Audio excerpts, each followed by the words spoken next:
खुद देखिए सर।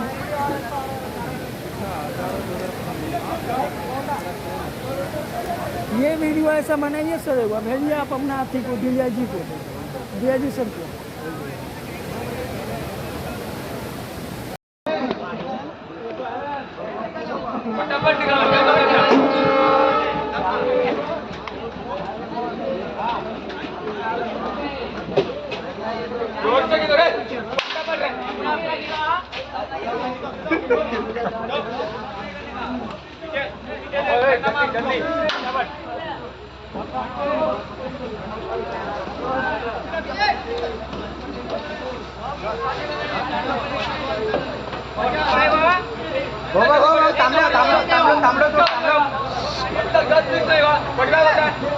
थांबलो